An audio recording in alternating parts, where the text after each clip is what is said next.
देखिए, डिम्पल यादव जी की तरफ से जो प्रतिक्रिया मैंने व्यक्त की थी, वो प्रतिक्रिया उनके कोई अपमान करने के लिए नहीं थी और ना उनको किसी तरह की कोई भावना को ठेस पहुंचाने का विषय था।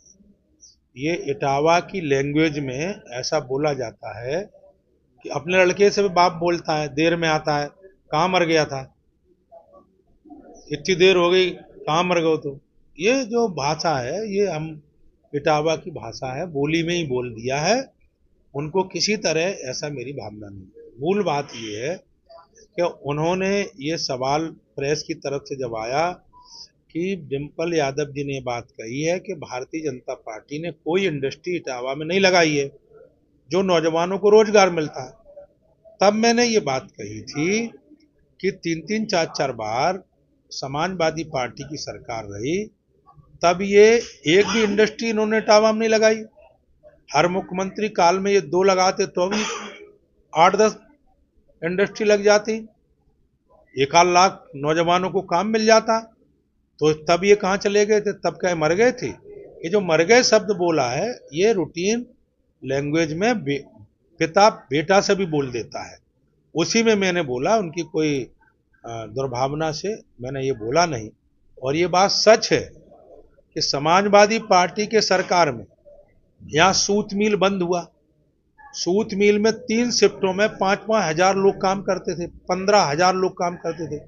आज 15,000 परिवार जो है सड़क पर हैं। और इनकी केवल कुदृष्टि ये थी कि वहां की जमीन कीमती थी, उस जमीन को समाजवादी पार्टी को हड़पना था, इसलिए इन्होंने वो मिल बंद करा दी और पूरी जमीन पर इन्होंने सस्ते में कब्जा करके और प्लॉटिंग कर दी। ये समाजवादी पार्टी का इतिहास है। समाजवादी पार्टी न तो रोजगार दे सकता है, समाजवादी पार्टी ने पिछड़ों के लिए नौकरियों में जो है सारा का सारा जितने उनके अधिकार थे वो हड़प लिए। पूरा इटावा की जनता जानती है, जमीनों पर कब्जा किए, प्लॉटों पर कब्जा किए, लोगों को रोज मारते हैं, रोज पीटते हैं, आज भी आते हैं, रोज ठोकते हैं।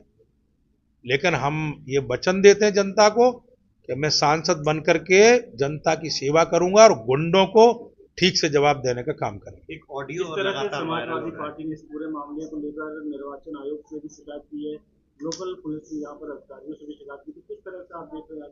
नहीं नहीं, हम तो मैंने बोल दिया, अपना बयान दे दिया, और कोई बात आएगी तो हम यही कहेंगे। हमने उनको किसी तरह कोई भावनात्मक किसी तरह उनको ठेस पहुंचाने के लिए वैसा बयान नहीं दिया। एक ऑडियो भी वायरल हुआ है समाजवादी पार्टी के प्रत्याशी के भाई का, तो किस तरह से देख रहे हैं इस बयान को?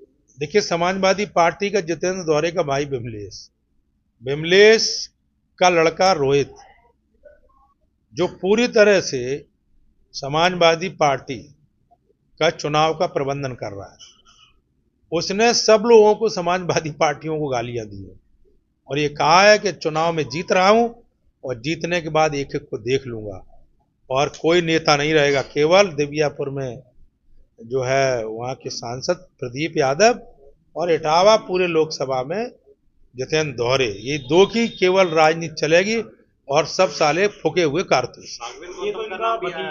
राघवेंद्र गौतम, मदन गौतम, कक्का, इन सबको गालियां दी हैं और ये लोग मूलतः बसपा का है। ये जितेंद्र दौरे इसके अंदर सवालों को गाली देता रहा हमेशा, आज भी गाली दे रहा है और कहीं धोखे में कहीं जीत गया तो हमेशा गाली ही देगा। इससे पहले भी भतीजे ने अभी ऑडियो वायरल हुआ, इससे पहले खुद प्रत्याशी का ऑडियो वायरल हुआ था, तो क्या लग रहा है? नहीं, प्रत्याशी जितेंद्र ने जिस तरह जो है वोटर को धमका रहा है, वो निश्चित रूप से उनकी शैली है। और मैं मानता हूं कि जिस तरह जितेंद्र दौरे अभी से जिस तरह लोगों को, मतदाताओं को धमकाने का काम कर रहा, अपने नेताओं को धमकाने का काम कर रहा, कहीं 1% वो जीत गया तो समाजवादी पार्टी का मैं मानता हूं कि जीता हुआ सबसे बड़ा गुंडा साबित होगा। तो क्या इसको लेकर भी शिकायत की जाएगी? और शिकायत निश्चित रूप से हम शिकायत करेंगे।